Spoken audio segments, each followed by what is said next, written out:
Coming up on 5 Minute News.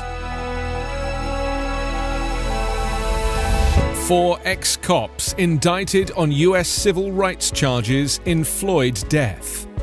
India's disaster hangs over countries facing COVID-19 surges. And Amnesty restores Navalny's prisoner of conscience status. It's Saturday, May 8. I'm Anthony Davis. A federal grand jury has indicted the 4 former Minneapolis police officers involved in George Floyd's arrest and death, accusing them of willfully violating the black man's constitutional rights as he was restrained, face down on the pavement and gasping for air. A 3-count indictment unsealed on Friday names Derek Chauvin, Thomas Lane, Jay Queng, and Tu Thao. Chauvin was convicted last month on state charges of murder and manslaughter and is asking for a new trial. The other 3 are set for state trial on August 23rd. It's not clear what will happen in this case, but generally the state charges play out before federal charges do. The indictment sends a strong message about the Justice Department's priorities. Floyd's May 25th arrest and death, which a bystander captured on cell phone video, sparked mass protests nationwide that called for an end to racial inequalities and police mistreatment of black people. When President Joe Biden was elected, he promised he'd work to end disparities in the criminal justice system.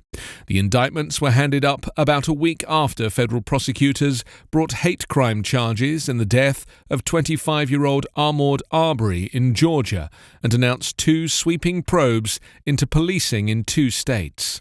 While all 4 officers are charged broadly with depriving Floyd of his rights while acting under government authority, the indictment breaks down the counts. A count against Chauvin alleges he violated Floyd's right to be free from unreasonable seizure and from unreasonable force by a police officer. Countries worldwide wrestling with new coronavirus surges are trying to ensure they aren't hit by an India-style disaster. They face many of the same risks, including large populations that have shirked restrictions and fragile health systems shaken under the strain. In a province along the Nile in southern Egypt, hospitals have been flooded with COVID-19 patients, a main hotspot in a 3rd spike swelling across the country. Doctors in Sohag province warn the health system there could collapse, even as the government rushes in new supplies. Long reluctant to impose new lockdowns, Egypt's government announced its strictest restrictions in months on Wednesday. It ordered cafes, restaurants, stores and malls to close at 9 p.m. and banned large gatherings for 2 weeks, as well as shutting down beaches and parks during the upcoming Eid holiday at the end of the holy month of Ramadan. Egypt isn't alone in seeing mounting new infections. Worldwide, more cases have been reported in the past 2 weeks than in the entire first 6 months of the pandemic, according to the World Health Organization. India and Brazil accounted for a large part of that, but there are many other countries all over the world that face a very fragile situation. What is happening in India and Brazil could happen elsewhere, unless countries take all the public health precautions. India has been hit by a catastrophic surge of COVID-19 infections after its Prime Minister boasted of vanquishing the pandemic and following multiple massive crowding events. New cases and deaths skyrocketed nearly 30-fold during March and April. The health system has been overwhelmed, leaving patients desperate for oxygen and other supplies.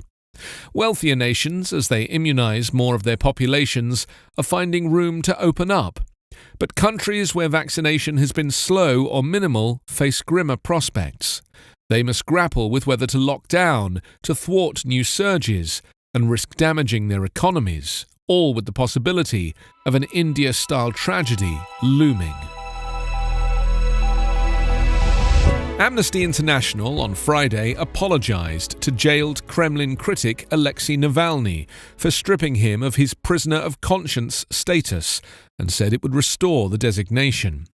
Amnesty announced on February 24th that it would stop referring to Navalny as a prisoner of conscience on the grounds that in the past he had made comments that qualified as advocacy of hatred.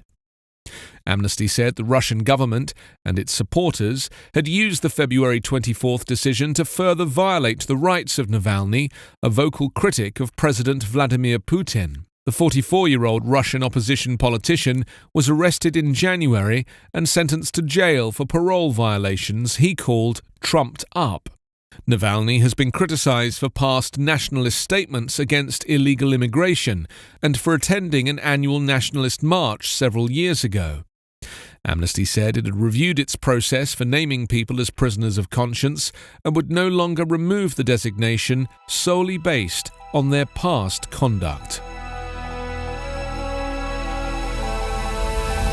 You can subscribe to 5 Minute News on YouTube with your preferred podcast app. Ask your smart speaker or enable 5 Minute News as your Amazon Alexa flash briefing skill.